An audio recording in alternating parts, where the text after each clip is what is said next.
Yeah. Okay. Well, in that case, welcome to our fourth control theory workshop. We'll get into it. So, as I hinted at last time, the first thing we'll be looking at is discrete PID. So, recall from our last time we talked about this, talked a bit about, regular continuous PID, which you can see I have the block diagram again on the right. But as I mentioned previously, in most real applications, we're going and implementing this on a microcontroller or something, or perhaps in a simulation. Either way, it's usually in code, which by nature is done in continuous discrete time. Do you remember continuous versus discrete? Yeah. Okay, that's good. So I guess to get into it, I'm just going to go through each of the components of PID one by one, and kind of show how it looks like. Discrete proportional, that's pretty simple because it doesn't change at all. So you can see it's still P equals Kp times the error. In this case, on the bottom, you can see I kind of have some pseudocode to show how you might go about implementing it. Here, you just have a loop, and then it's just calculate the error and multiply Kp by the error. Very simple. Oh, I suppose technically I'm missing a negative sign there. I mentioned that last time. Let me fix that real quick. It's supposed to be minus Kp and minus Kp, just by convention. Integral control is a little bit more exciting because now we have to find an integral. And the simple way I usually see this done, just in code, is just to do rectangular integration. So that's just basically like taking a Riemann sum, where we have the sum of all the delta t in this case is change in time, so the size of your time step basically. Ki times the sum of e times time step. And so for this, now we have some variable that's changing from loop to loop. So essentially what we're doing is just, we have an error, and then we're estimating the integral by doing basically just adding another rectangle for this current time step. And then you're multiplying k by that error. Does integral, like integration stuff, make sense? Why are you setting integral to 0? So basically what that's doing is that's like initializing our variable. Because at the very moment the program starts, there hasn't been no time has passed. And so you can kind of think of it as we're still at t equals 0. And if t equals 0, we're going from 0, we're integrating from 0 to 0. So the integral is 0.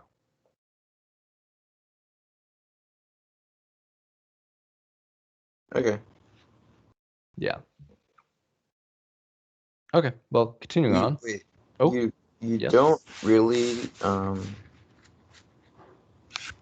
you don't really define what delta t is. It kind of shows up in the loop. Oh, yeah, I suppose I didn't actually define that anywhere.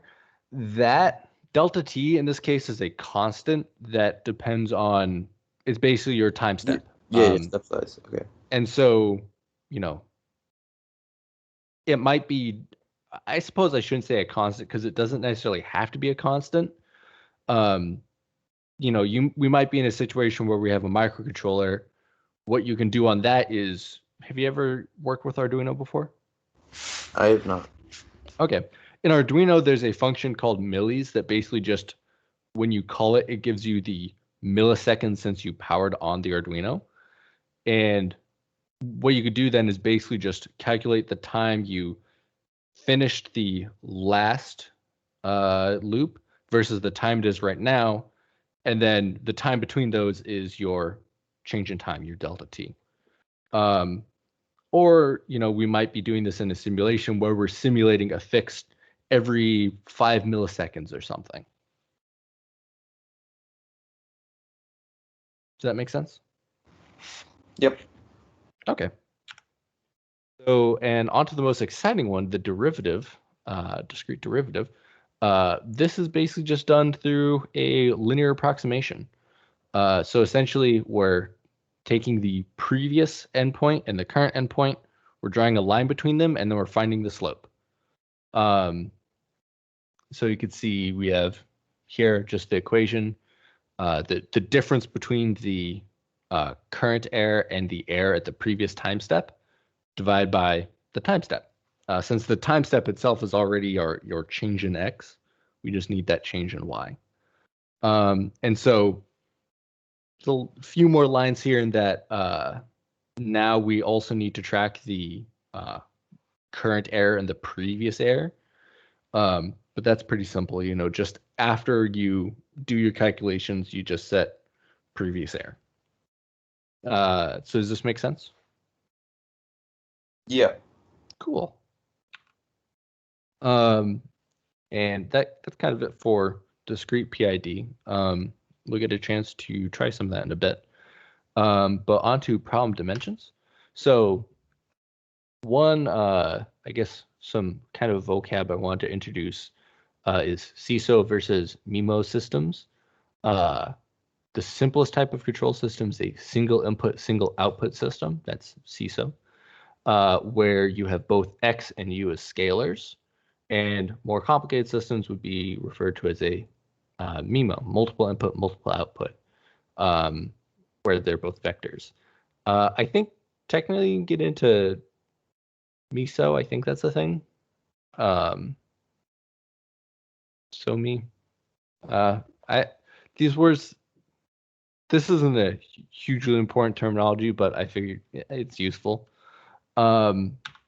But to kind of get into what this specifically means, is if we actually look at the way PID is set up, it's set up to work with specifically CISO systems. It takes in a scalar and outputs a scalar.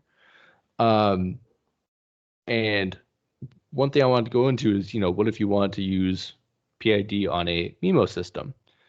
So you can split up a MIMO system to multiple CISO ones and have multiple PID controllers. But keep in mind, each PID is not really aware of what the other ones are doing. So if your different control inputs are, or if all your states are very interdependent, then that could cause issues, and you might be better off looking elsewhere. One thing that you might consider using is full state feedback, which we'll learn later on.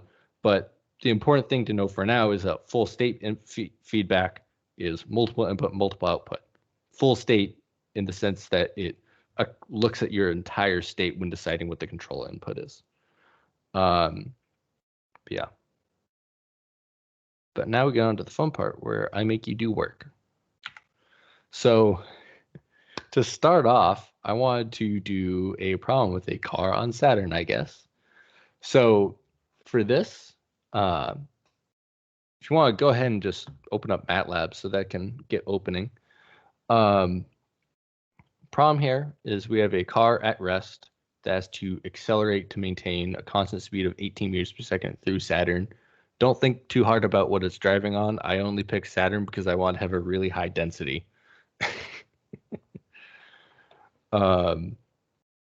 But yeah, in this case, we have 2m squared. We have all the properties there, as well as our equations for v dot. Is v dot velocity dot? Yeah. Okay, that's that correct. Makes sense. I guess just to briefly explain things, you have your v dot, that's your acceleration. U is control input, d is drag, and m is mass. And then on the right, we have the usual drag equation where it's coefficient of drag, atmospheric density, velocity, and area. Okay, so with that, I'm going to just snap a picture of this and throw into Slack for you. And then you can go ahead and share your screen, I guess. Let me stop doing that. So U is a That's our control input. It's a variable force that you okay. Yeah, that's basically it's an input that we get to pick.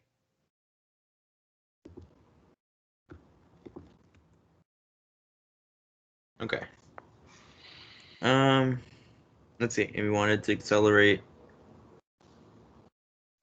Yeah, At the 18. goal here is to get it to move at 18 meters per second. So it would essentially have to.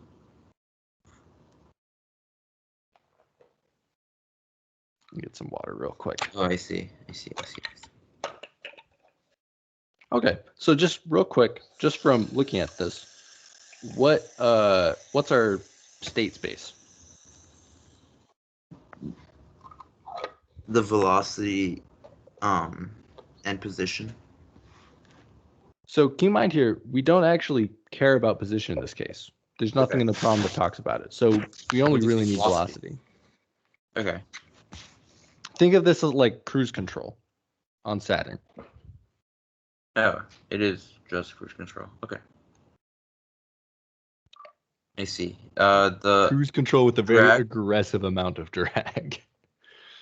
Yeah, so the drag force is also changing with respect to the velocity. Okay. Area is the surface area. Okay, let me just assign those variables first.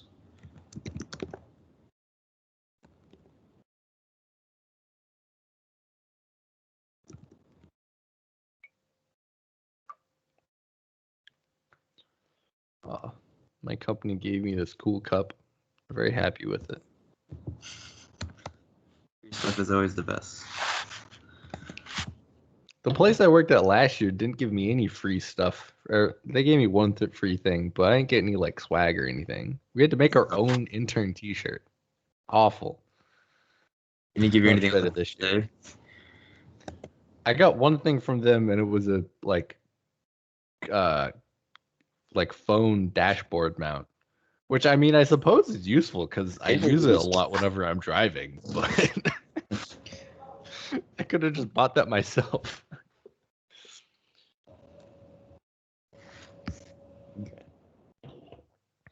Back to the trusty code. Also, I did try using the proportion control. Ooh. I was not able to figure out how to do the integral and derivative just because I didn't know how to refer to previous data points, especially for just so that's kind of what I was waiting to we got to today, where we actually went to the I and the D parts for discrete. Yeah. So that's my that's the goal with this problem is we want to try and get in the full PID. Oftentimes too, this is the kind of thing where if you're actually going and like implementing this on an actual microcontroller, oftentimes you could just use a library or something and not manually write all the code out yourself. But even still, even if you're just going to do that, it's still important to know what's going on behind the scenes. Mm-hmm.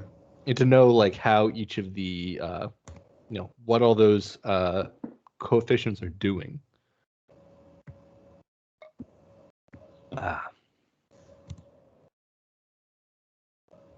So, anyway, so you're starting off with just doing proportional? Yeah. Okay, that sounds good. Okay. And wait.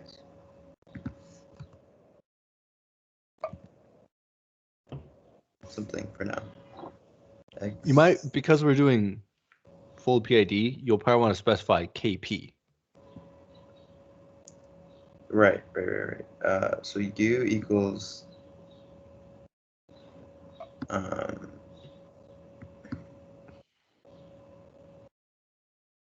forgot what these variables were before. Okay. Those temperatures. Okay.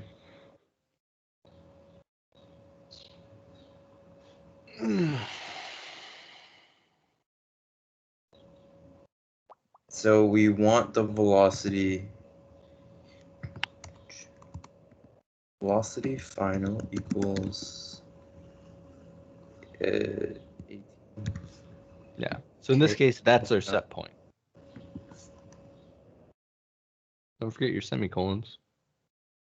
Yep. There we go.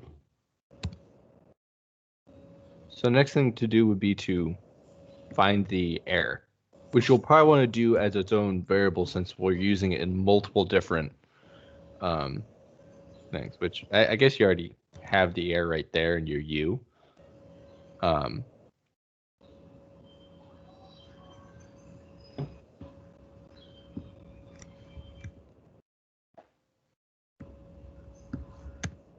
So right now your function is called P. You can always change that if you want, but This? yeah. Oh. So the thing on the left is your return variable. The thing on the right is the function handle. Say that again? The V dot on the left is, I guess you change it to V dot now. Left side is your return variable. Right side is function handle. What's the difference? The function handle is the name of your function. That's how you call it. The return variable is what the function is returning. It's probably a good idea to have different things for the function handle and the return variable.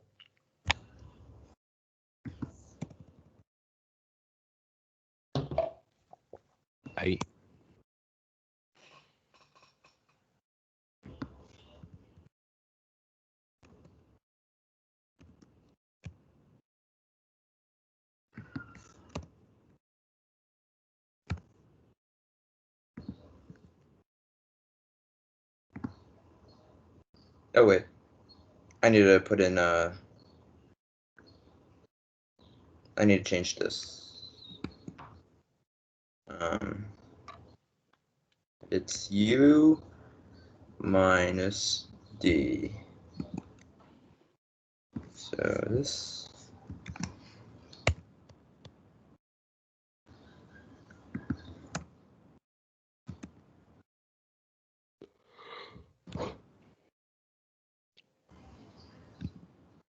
D dot equals. Wait, no. Yes. Right.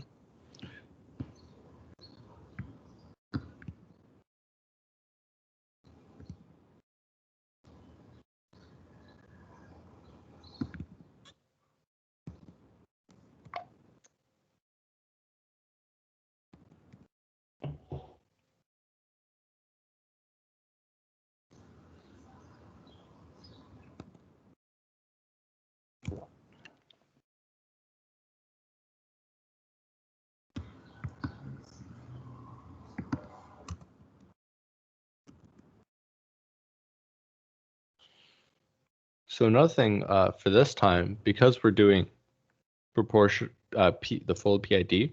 You say K. So I was going to say what I'd like for you to do is just to separate things out. Is create separate variables for your P, I, and D.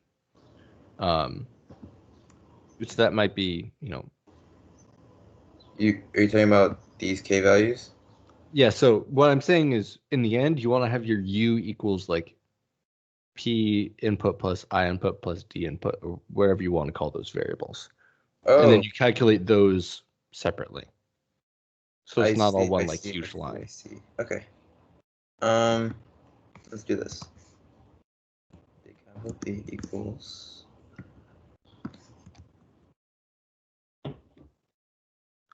Also, keep in mind, I don't think you have an X right now.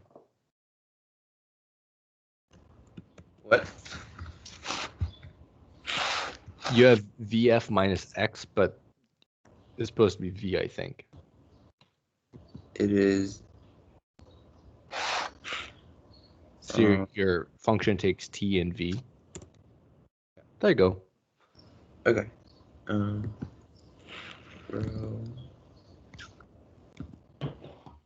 times V squared Is that correct syntax, or do I have to put the parentheses? No. I mean, I think technically you don't need parentheses, but yeah, that's correct.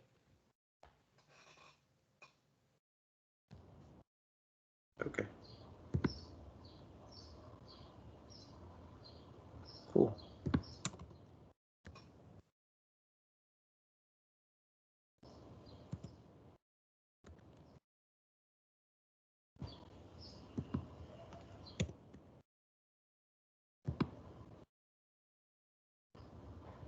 Uh-oh, not that.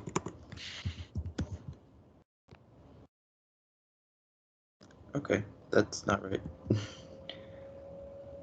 That's proportional, right? That looks like proportional to me. It's not settling at the right place, but No, well, hopefully that we'll... KP is just maybe. Well, Well, let's stick with that for now, and then we'll go in and let's go about adding the other parts of the controller. okay. So first off, real quick, do you want to just go ahead and like separate out this code so it's a little more organized? So like make a control section and then like a section for like just the parameters or whatever.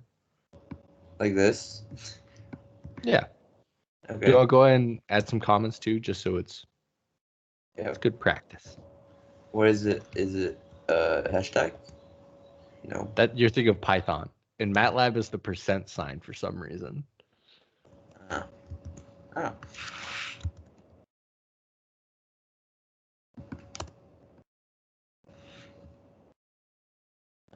What do I call this? Variable.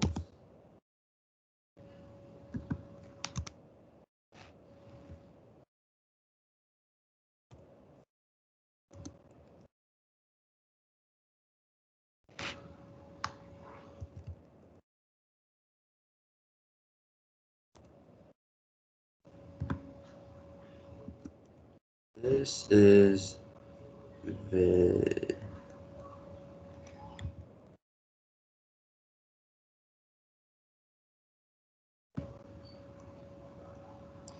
What is U? That is the control. What's the terminology for it? Oh, the proportional? No, Oh, what is like U itself? yeah, that's your control input. Okay. Okay. That looks good. Nice and labeled. Okay. Now we gotta do. So one thing I just realized, D is gonna be a naming conflict. Do you want to just change the other thing to just drag? So it's there we go, not in the way. Okay. Do you want to do integral or derivative next? Let's do I. So, okay. Well, first I have to set like a stepping time step equal like. Yeah.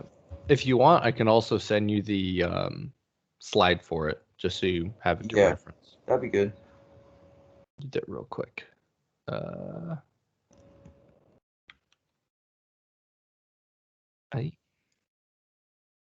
And then while I'm at it, I'm also just going to grab the derivative one.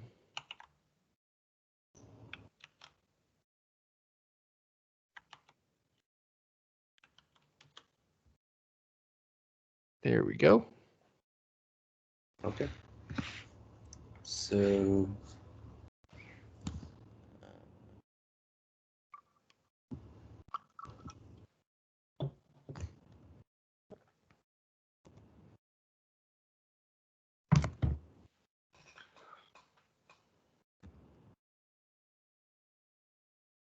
Oh, what's that t equals 0.1 you have there?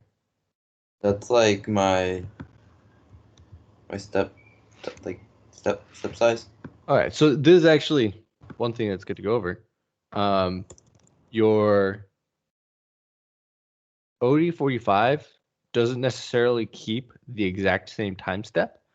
So what we're going to have to do is, I mean, number one, you're currently overwriting like the time t. Yes. Okay. But we can't just say delta t equals 0.1. We have to if we're going to do this, we have to go ahead and find out what the time step is. Which actually, no, if we want to do, I think we can set OD45 to run at a fixed time step, which might be more simple for this.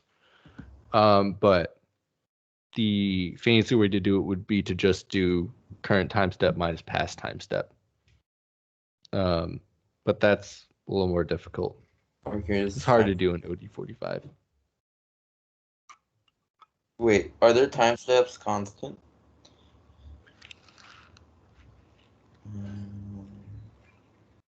All right. So do you want to go back to the editor? Yeah. So I'll teach you something cool.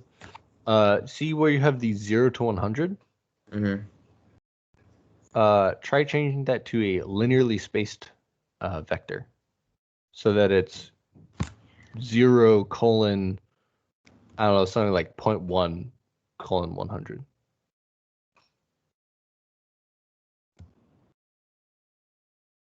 There you go. And now what that'll do is, rather than providing a MATLAB a start and an end time, we're providing with every single time step we want. Mm-hmm. So if you try running it and look at T again, see what it looks like. Yep. You see we get that 0.1 time step. Yep. So now we could just say delta T equals 0.1.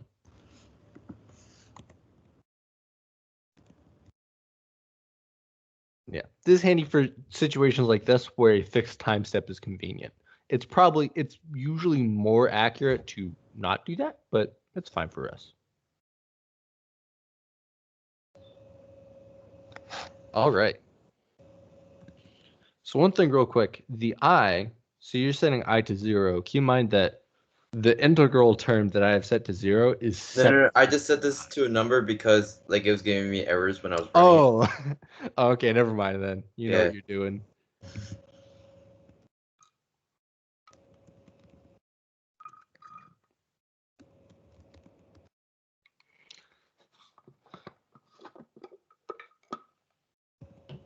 See, these kinds of the workshops are way easier to plan for. It's nice.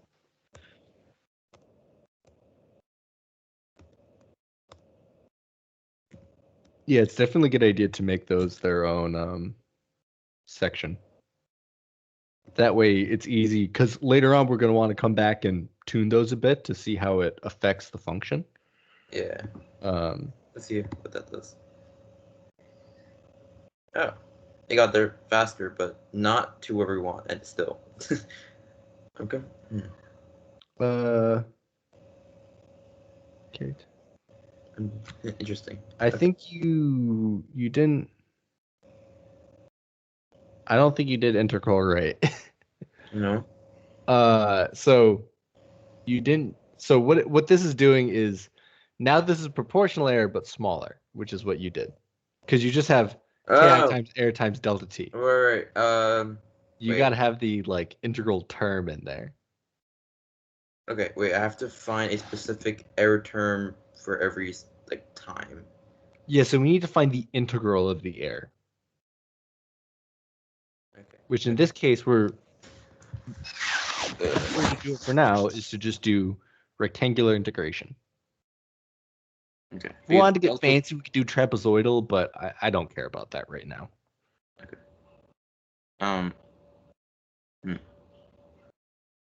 Well, actually, wait.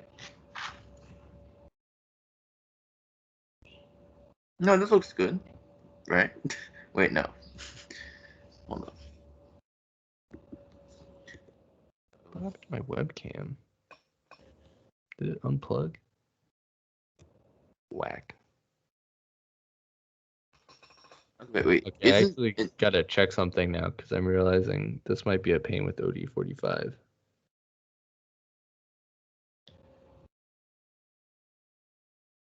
I'm confused. What is wrong? Because it seems like the integral is just the sum of. Oh. Wait. I'm not summing anything. You are not. That's the problem. I don't know how to sum stuff. So I'm actually quickly checking something on MATLAB right now. Oh,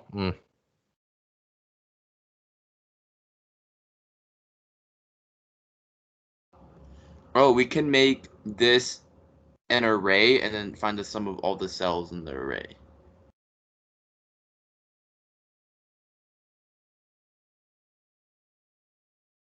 Yeah, so real quick, what I'm looking at right now is I remember that MATLAB, so OD45,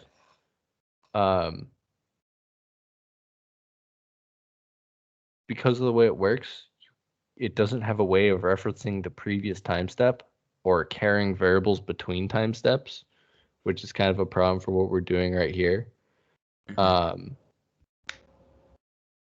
But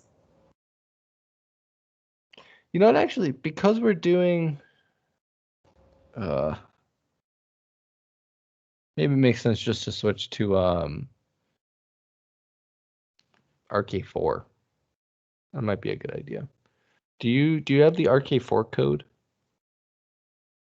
I forget whether or not I posted that at some point. I don't know. I don't think so. Yeah, this is this. No. All right, I'm going to paste a thing. So if you follow this file path, it'll get you to the descent sim. And this is something I think mostly Troy wrote a while ago, but there's a nice implementation of RK4 there that we can use.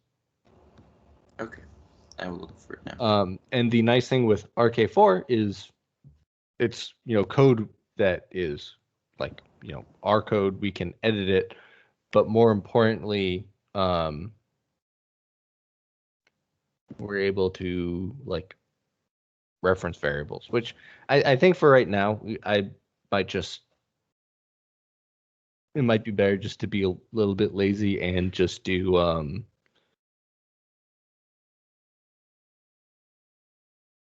whatchamacallit, be a little bit lazy and just do, what's the word I'm looking for? Oh, global variables. Just have the like the integral and the previous error be globals, which is not great coding practice, but it gets our job done.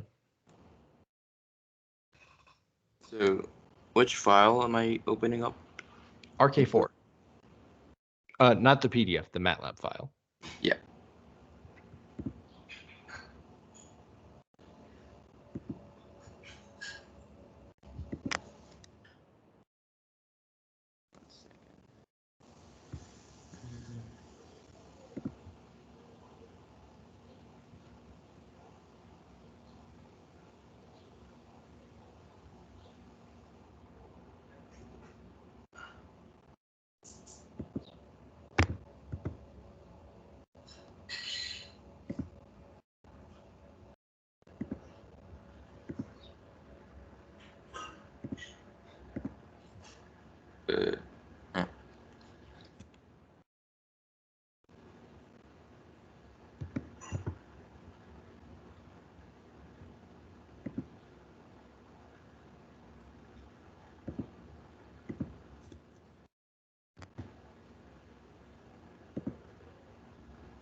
I don't know why that file is empty.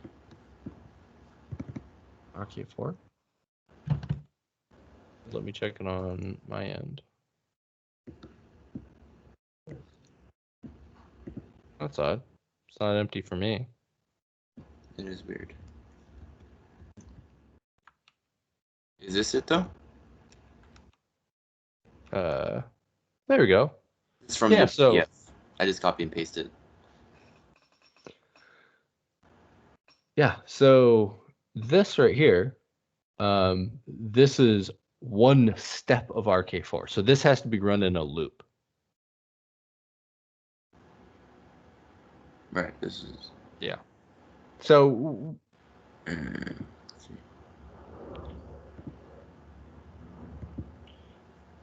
Ooh.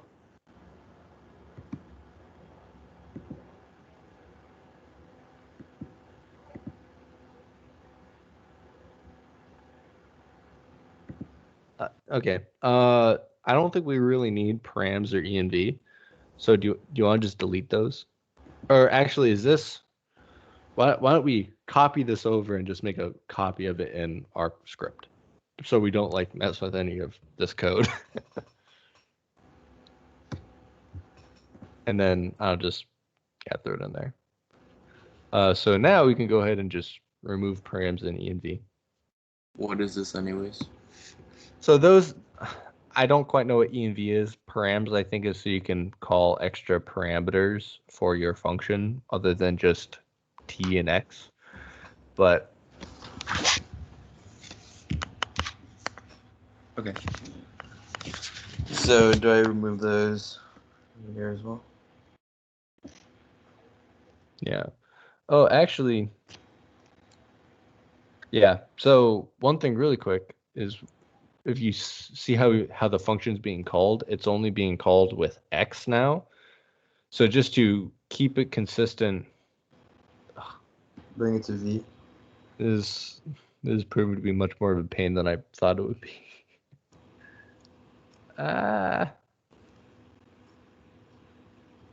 Um. Okay. Yeah. So if we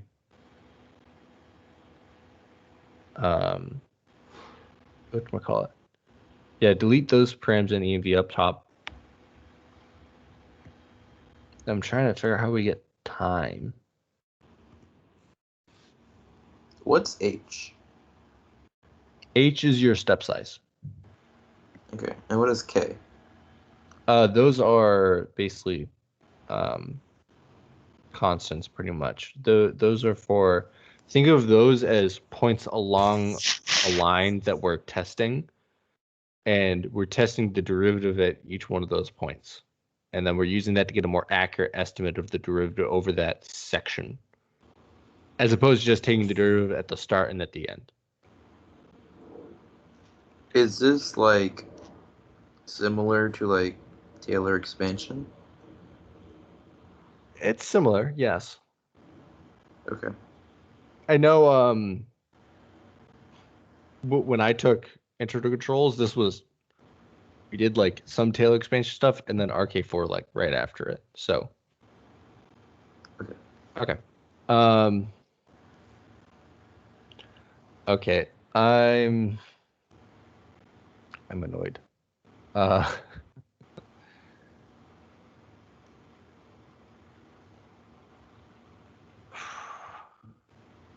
think H is just our. I think H is in seconds. I'm trying to think of what the best option to do is. Could just provide. Oh. Let's go ahead and write the loop for this RK4 thing real quick. So this is replacing our function called OD45. So basically what we want here is a for loop to iterate over that time vector that we have.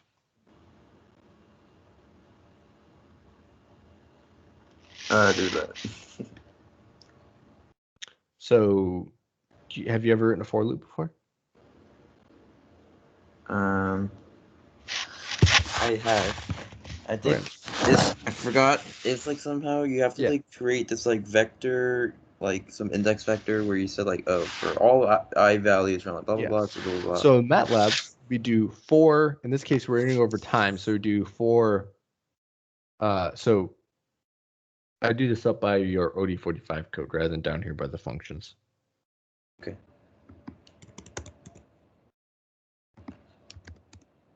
And then time or t or whatever you want to do equals, and then our time vector. So that's the thing right up there.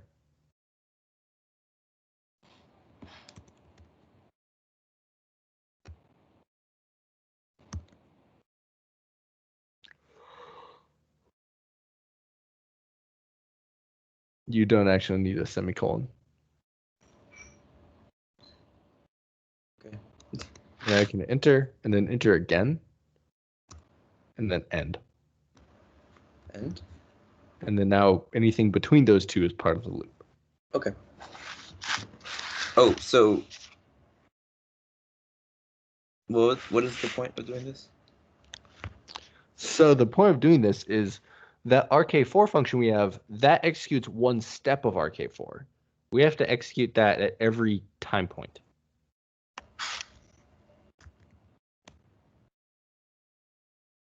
Yeah. So basically what we're going to be doing is saying, creating some vector of V's, and at each, a vector that has the same length as our time vector. And then we're going to set, whatchamacallit? We're going to set the... So you're saying to solve RK4 every single one of these times and then put it into another vector? Yeah, so basically it's just like a record pretty much, just so that we can plot it at the end. Okay. So basically we're replacing that t comma v from OD45. Okay. And how would I go about to do that? So you could just do what you call it? So actually might be because we need to iterate over basically two vectors right here. What I think might be a better idea is to, instead of having t equals that, have t equals a what you call it? A linearly spaced vector of 1 to the length of our time vector. It's probably a good idea to set time as it, like, define it outside of the for loop, so you have like t equals that linearly spaced vector. That way we can reference it, you know? Yeah. And then, no, wait till you do that. So now let's change this to for I. I is a pretty typical loop variable.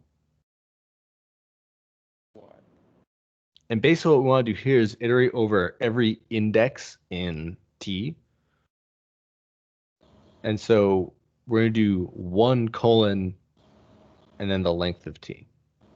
Or I guess MATLAB it's, well, I guess you can use length in MATLAB, can't you?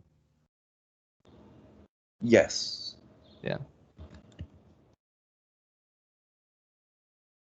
So you kind of understand what I'm going at with the index here? Yes, so it's going to create, this is going to be a vector, all whole numbers from 1 to however many, wait, yeah, 1 to however many numbers, how many, like, numbers are in this vector. Mm-hmm.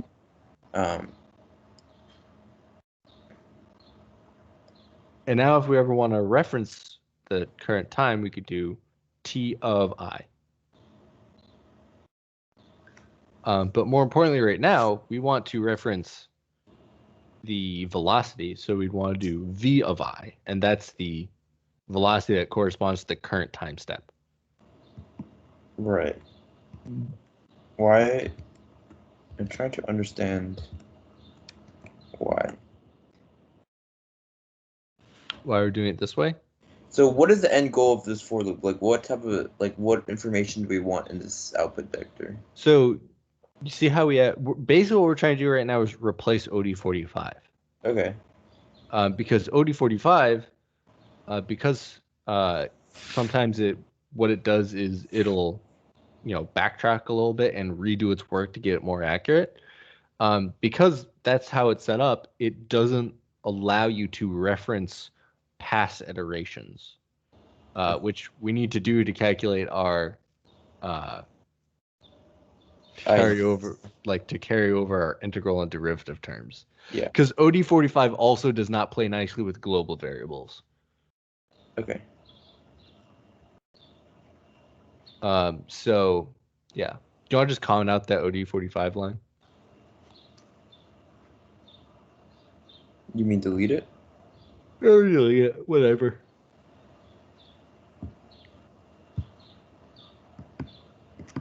Oh, actually, one thing I just realized, we know v of 1.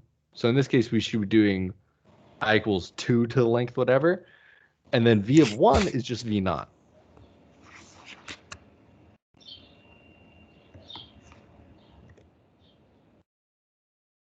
And we want to set that before the loop starts, so that it doesn't repeatedly happen.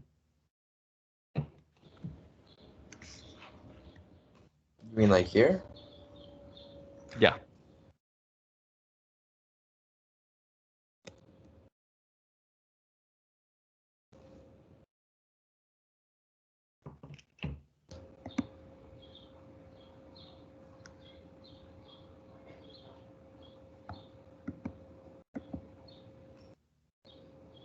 All right. So now you can do v of I equals rk4.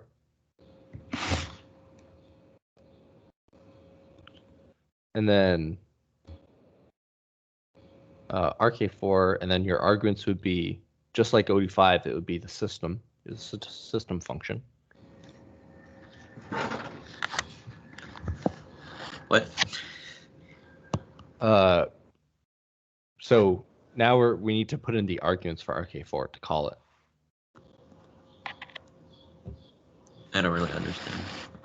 So that's like the parentheses with the stuff in them, the inputs.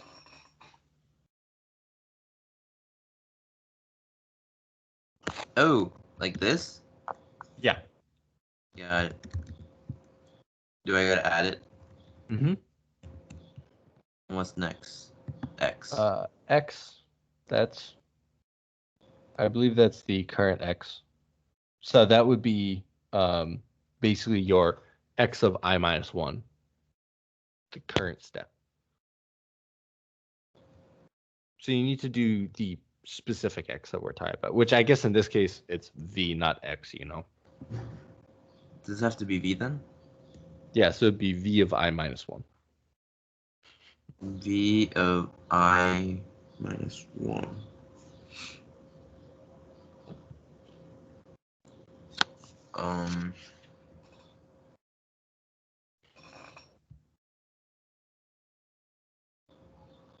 I'm trying to understand why you're doing that. So basically that's saying that's the last calculated time step that or the last time we calculate Right, velocity based. that's the previous value Yeah. of velocity. Yeah, so you can think of that as where we're at currently. H, that's our time step, so just put in 0.1 for that. And then we're going to have to make a small modification here and put in t, because we need the current time. So if you just do comma t, and then we'll also here do t of I minus 1 to get the current time. And then now we have to make some small adjustments to RK4 real quick. So we'll want to replace that tilde in the function header with t. And then now, everywhere you have the function call, you do t comma v, or t comma x, because that's what we have. Or I guess you could change it to v. That's probably makes sense. Okay. Don't forget to change it in the function header too. Okay. And on the right. Yeah, so now just to keep it, so to make sure we're calling the function the same as the system expects it, we have to do func t comma v.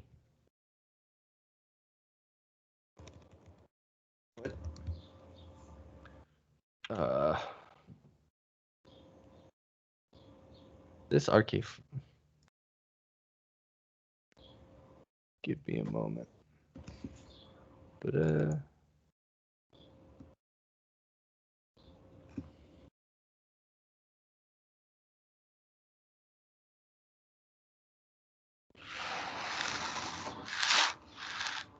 Okay, so okay, we should be done with this pretty soon. Sorry. So, okay, so for that line 14, where it says func, that should be func t comma v instead of just func v, and that's to keep it consistent with how we defined our v dot. It's system t comma v. And so for K2 and K3, you need to have T plus H over 2. And then Why? K4 is T plus H. Why? So you can kind of think of this as, remember how we're testing points along a segment of our function? Yes. It's basically, those are the in-between points. So for K3, you also need H over 2, and K4 is H.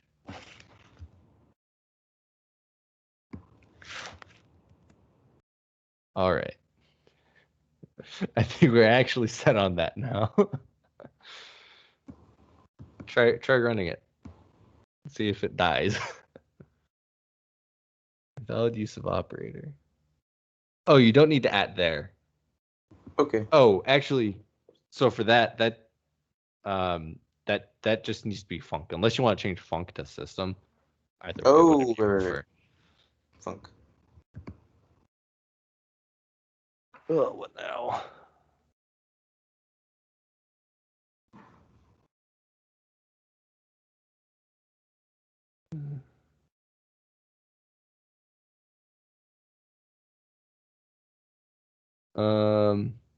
Oh, there's an extra end in there. See on line 11? That's not supposed to be there. Oh, right.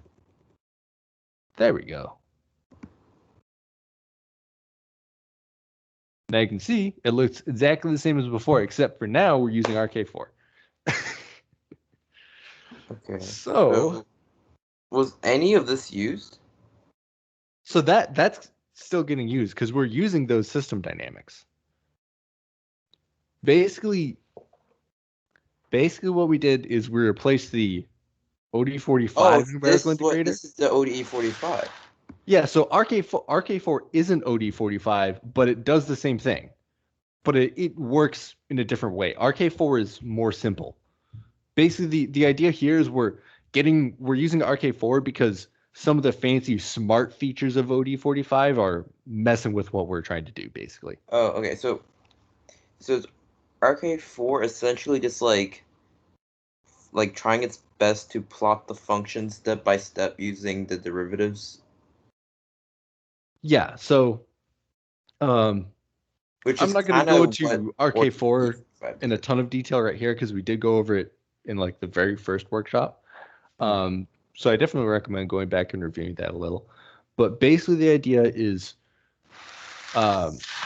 think of just the linear approximation where you have your current point in time and the next point in time. You take the derivative at one point on that line, and that's sorry, let me change it all. You have so if we at the current time step take the derivative of our point and we just assume the function is linear for a time step, that's RK1 basically. That's Euler's method. RK4 is a little bit fancier in that we have a time step and we're taking the derivative at several points along that time step. In this case, 4 points, which is why it's RK4, the fourth order Runge-Kutta method.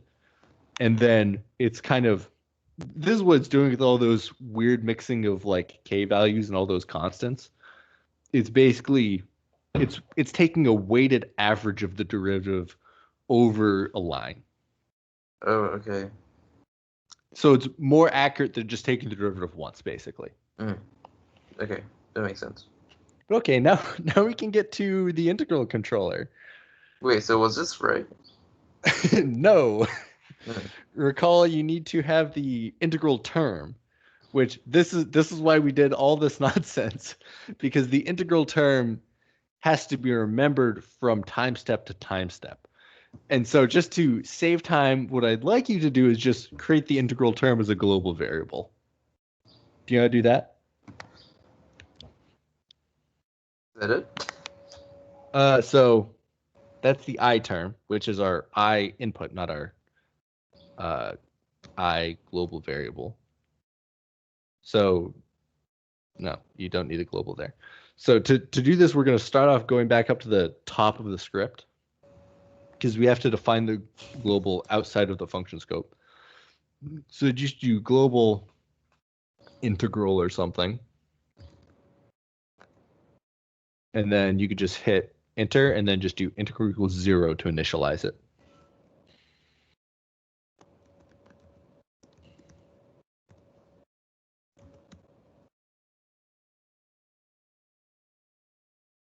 Okay.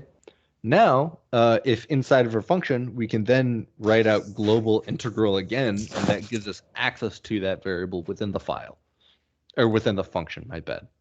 Like here? Mm-hmm. And you'll notice global variables show up in a different color. Yes. So now we can, anything that lasts between functions, basically. In general, you want to avoid using them, but in this case, I just want to get a nice working example. You can worry about writing nice code later. So, do you check the pseudocode that we had? Okay. So you said integral equal to what is is plus equals, is that the summing syntax? Oh, yeah, I forget that that's not a thing in MATLAB. Yeah. Plus equals, that's so if you have I plus equals 1, that's syntactically equivalent to I equals I plus 1. Oh. Yeah, it's a common feature in a lot of languages because that's a thing that you write a lot. Is you oftentimes need to just add 2 to a number and set it to itself. So it's a common thing. It's there in some languages they even have plus plus and minus minus, which are just basically those are equivalent to plus equals 1. So that's like a thing in C, and I don't know why MATLAB doesn't have these since they're really convenient, but whatever. MATLAB has like a equals a plus 1, I believe. Yeah, so you have to type it all out. Okay, got it. Okay, so in this case we're doing integral equals integral plus kind of the next step. Um,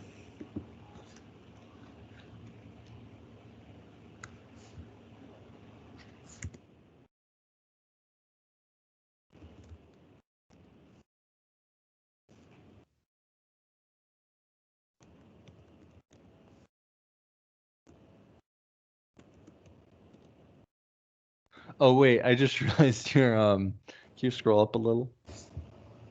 You put the global variable for integral on RK4 rather than the system. oh, Yeah, I was wondering why what you were typing wasn't turning the right color. there we go. Syntax coloring is amazing. Oh, now it's gonna color. Okay. Yeah. So Wait. now, So I don't understand this. ooh, can I draw? Let's see if I can draw on your screen. I know there's a way to do that, right? On Zoom there is. I swear I've done it on Teams. I don't think you can on Teams. Okay. I'll switch to a whiteboard. Microsoft Whiteboard.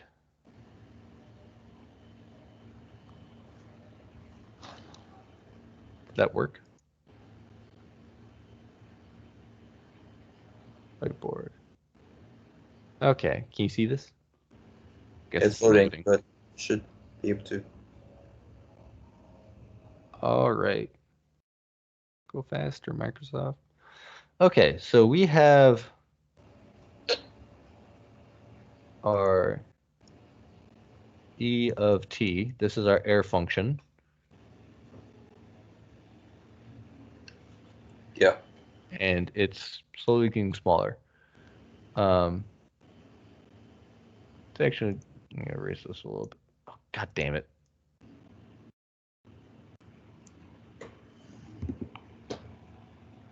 So basically what this is, what the code I have there is doing, that's basically splitting this into little chunks of delta t.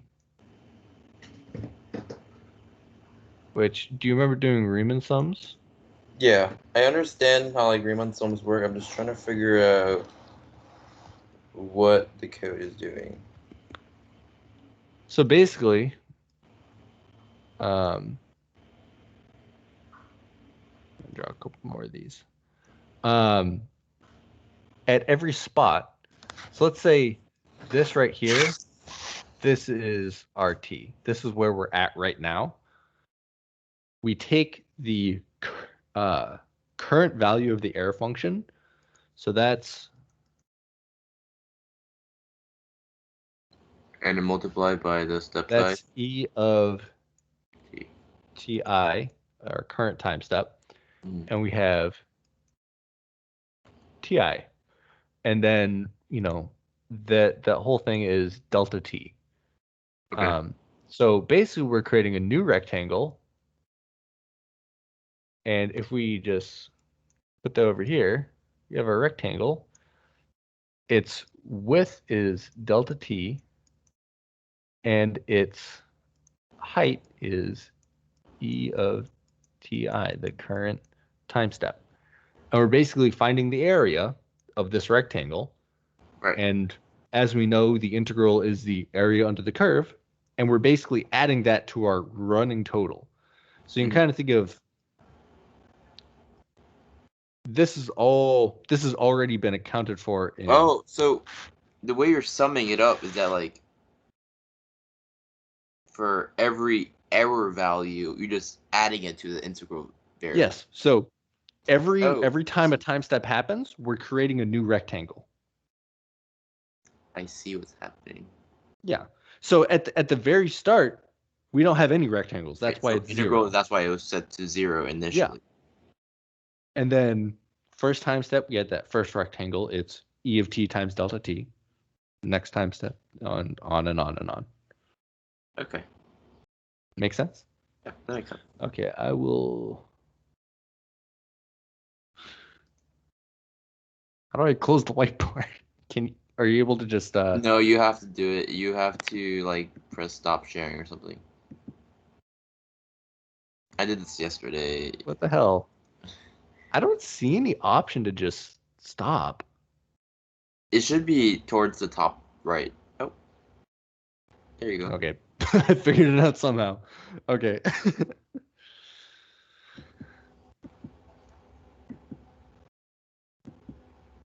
Okay. So we have this. Okay. And we need I is equal to Ki times. Fantastic. And do you want to run that now and see how it does? Oh. Yeah, so you'll want to... I don't know why this is there. It looks like there that's just a visual error. It looks like we're going to need to change the scale constant. this is running for. So you want to just change this to like 1,000 or something, just so Seconds. you can get an idea? Yeah. Yeah. No, not there. Above that. There you go. Uh-huh. So you can see this is taking a really long time to get there. And our constants are like... Yeah, what we're going to... The control is not strong enough. Yeah. So do you understand why now it's going towards 18 as opposed to why it wasn't before? Because essentially there was no integral control? Yeah, so the integral control... It was just two proportion control. Oh. Yeah, so the integral control, if you remember, that helps you eliminate steady state error.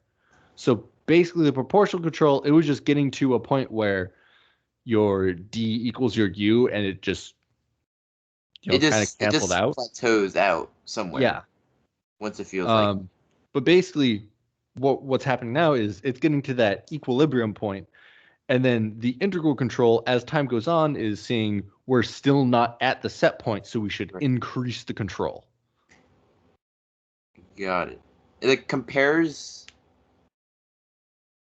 I feel like understand. I don't know exactly how to say it, but I think understand. Okay. Well, let's do that last letter then. Why don't we try to make it stronger? So yeah, that's a good idea. Let's take a moment. Why don't you mess around with KP and KI and see if we can get this to converge faster?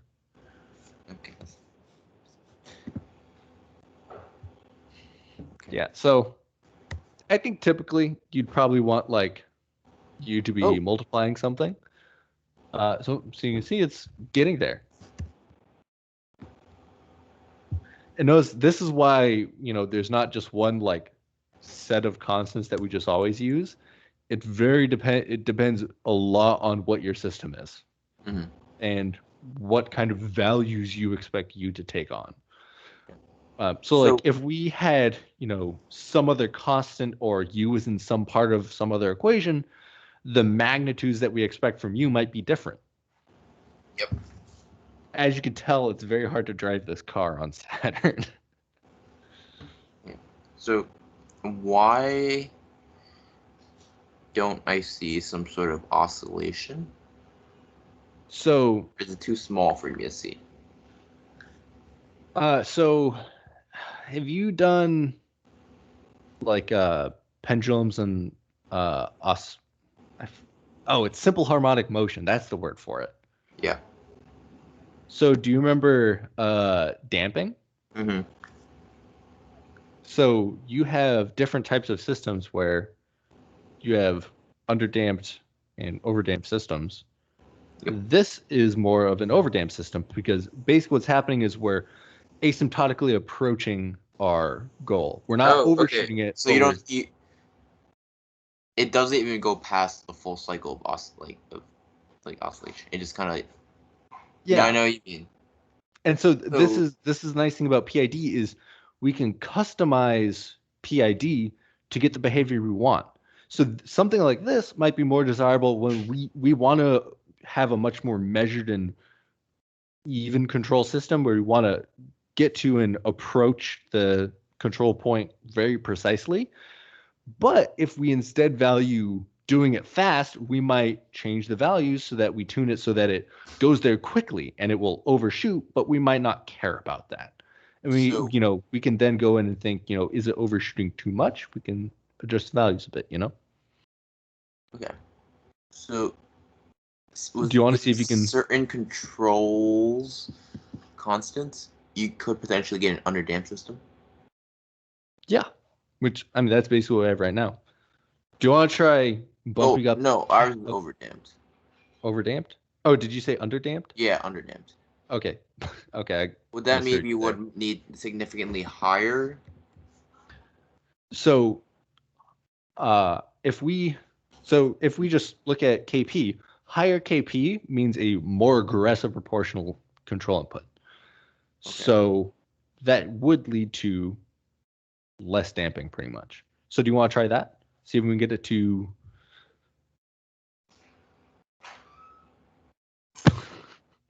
So I shot up to 8 very fast. That's interesting. And then slow down. Huh.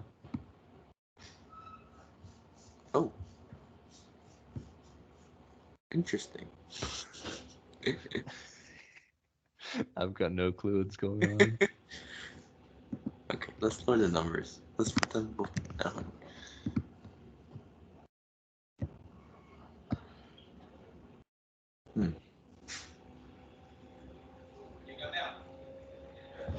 Yeah, so the integral control, I think, is helping out a bit here.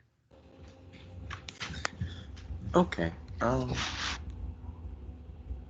We can move on to derivative control. Yeah, let's do derivative, and then once we have all three together, we can play with the numbers. Let's do that. Yeah.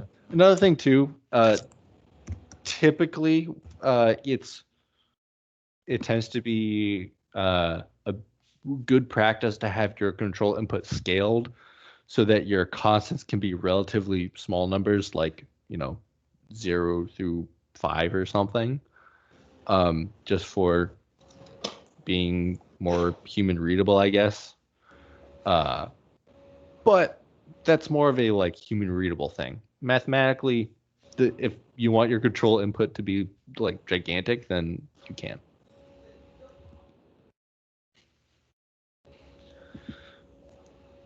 All right. So you do have that derivative slide, right? Yeah, I am looking at it right now. Fantastic. Okay. So your line derivative plus minus error minus previous error, that is just your finding the line between 2 points, essentially. Pretty much. Okay. Yeah, so we're basically finding the slope of the line between The the current slope point and the of last the point. line between 2 points, and then the component is just okay. Wait. Previous error. See, I don't know if we can do that in MATLAB, or do we? Oh, do we? So previous error, that's just like integral, that's a variable remembering between time steps.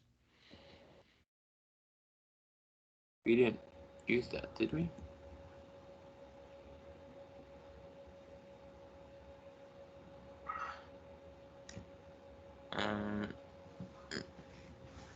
Okay.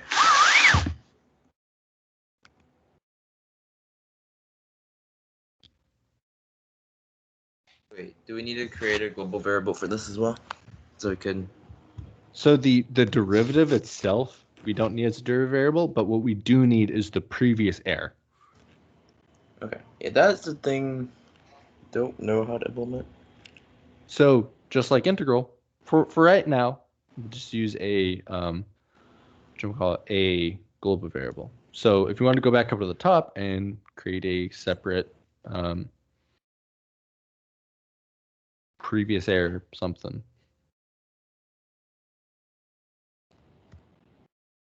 And then don't forget to initialize it too. But you could probably just do, 0 or whatever. Just that also has to happen at the top.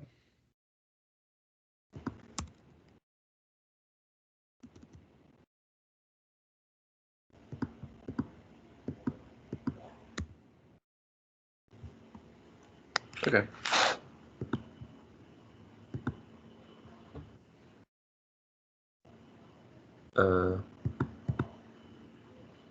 It doesn't like that. What's it complaining about? Oh, it's just complaining that you haven't used it anywhere. So it's fine for now? Yeah, it's fine. It's just saying you're defining something without using it. It's not an error, it's just a warning. Okay. But once we start doing things with it, it'll go away. Okay. Okay.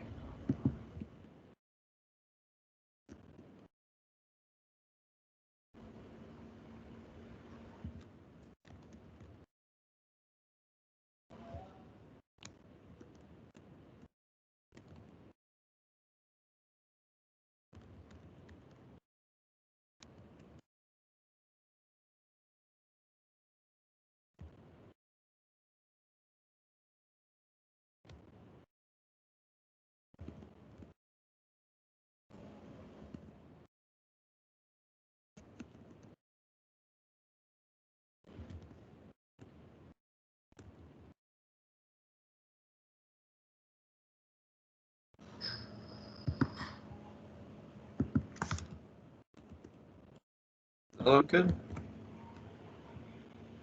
Neat. Don't forget, you also have to set your previous error after the loop. So that could just be after you use previous air, really. Like here. Wait. Yeah, you could do it the line after if you want. After this? Yeah, that works. Just as long as it's after you use previous air. Oh, actually, one thing real quick. The current derivative doesn't depend on the last derivative like integral does. Oh, right. Okay, yeah, you're right. Okay.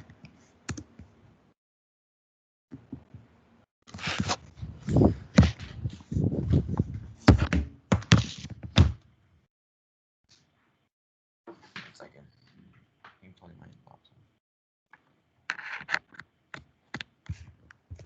Okay. So.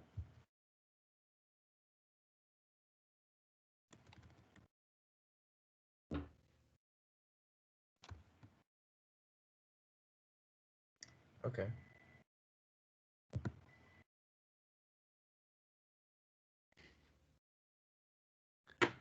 All right. I'm thinking that looks good. Also, I think also just to see if we can, this might make it a little bit easier to explore what this looks like, is to kind of make the drag chill out a bit. So do you want to set rho down to like, I don't know, like Earth atmospheric, whatever, which is like 1.9 or something? A little more chill. Oh. So now you can see, because the control inputs you had were kind of going for much more conservative control in a much higher drag environment, now all of a sudden when you're in a much lower drag environment, now it's really aggressive. Yeah. Oh, I see. Because yeah, the controls were very like the control input was very high because it had to overcome the drag force. Yeah. But here it's not so much of an issue. It's pretty much just accelerating on its own without anything pushing back. I see. Yeah. Do you want to quickly add a, what's it, X line? Or am I thinking of Y line? I can't remember which one's which for the control input. I don't know what we're talking about. Basically a horizontal line. Oh, right. To like indicate where 18 Yeah, is. you remember how to do that? Let's see. It's just X line pretty much. Oh, okay. Or maybe it's Y line. I don't remember which one. Yeah, hold on. That's important.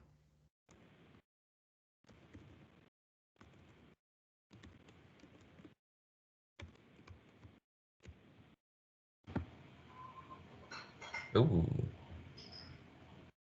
Do we want to do the Y line first just so it's on the bottom? Like behind the blue?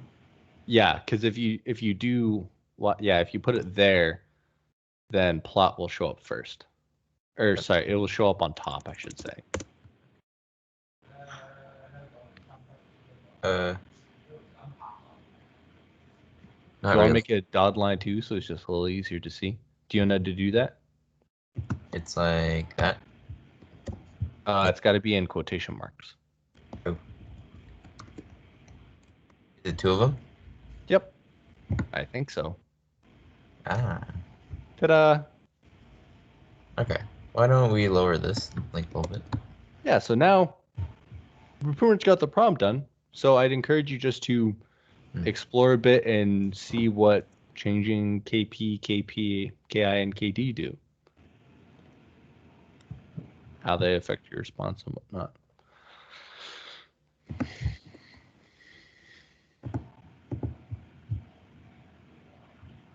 Curious what is causing this high peak.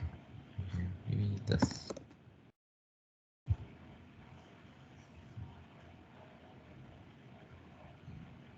feel like, I don't know, why is it?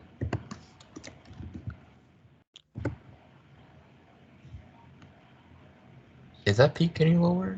I can't really tell. Yeah, it looks smaller.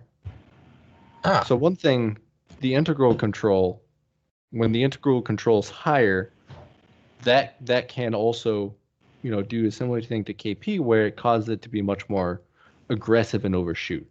Mm-hmm.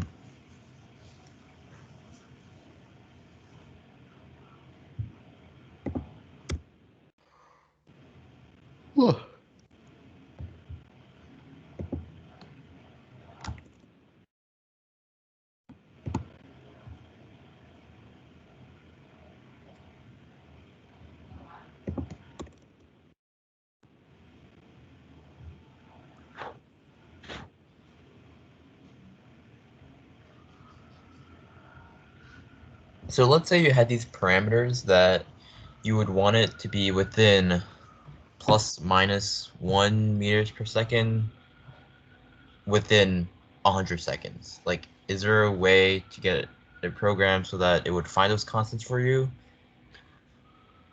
So to just basically to find PI and D. Yeah. So Like, it doesn't have to find the most optimal way. Like, although I don't know like what most optimal means, because like I think that very much dependent on yeah, how you so want it to act. most optimal control, that depends on how you define your problem. Okay. Optimal could either mean the fastest possible time, or Right. it could be the most efficient. Either way, I don't. Ooh. So as far as I know, I don't know any ways of doing PID optimally. Um, there are some methods for doing. Um, I want to say. Let me Google this real quick. I believe what I'm thinking of is the root locus method. Locus method. Uh, hmm. Oh, actually, root locus might be for something else. Okay. So I'm actually looking up PID tuning methods. Basically, the simplest thing to do is trial and error, which is kind of what we're doing, which oftentimes is good enough. Um, but, sometimes you need better things. Um, there are some, like, actual, like, basically different, like, methods to go about tuning with. Although, admittedly, I haven't ever worked with any of those. Um, so I don't think I can answer your question just straight off. But there do exist methods for, kind of honing in on the PID that you want. Typically speaking, I think um, PID PID is the best use case for it is when you just need a simple controller, and you don't need the best possible controller. You just need something that works reasonably well. Because the thing is, in like 90% of systems, you can create a PID controller and it'll work good enough and you'll be fine. Um, it's the like fancier things when you need the more precision, where it makes sense to go and look into other things. So, when we get to it, I guess just as a kind of like preview of like what we're going to look into in the next week, you might use something. There's a method called LQR, which basically the way LQR works is that essentially designs a control method based off of you give it basically a weighting of which states are most important to you and which control input, like how much your control inputs cost basically. And then the kind of LQR then decides some like control parameters based off of what you say is important, if that makes sense. Yeah. But yeah, I guess um, what you did kind of just talk about is I realize I haven't actually introduced this word is settle time, which is basically the time it takes to settle at your set point. Um, and usually that'll be defined as something like time it takes to stop oscillating more than like 2% of your set point or something. Mm-hmm. I might Let's have say that like you percentage have number like wrong. an over dam system, like it would kind of just like it wouldn't really oscillate. Yeah, so basically with that, once you just pass that 2% threshold, then Yeah. you're considered settled. So you can see, just looking at it here, we can see our settle time it looks to be around 200 seconds. Mhm. A little bit more than that, but. Well, it really depends on how much we want it to settle. But Yeah. How settled is another thing that really it's kind of up to you. I think there's a specific number somewhere that's kind of like a standard. I know there's a standard that MATLAB uses. At some point, it might be a good idea to check out the Simulink PID block, but we can do that later. But any other questions? no. Cool. Okay, so we have a nice working PID thing. Your code looks pretty good. Yeah. Okay, in any case, I will stop recording. Stop.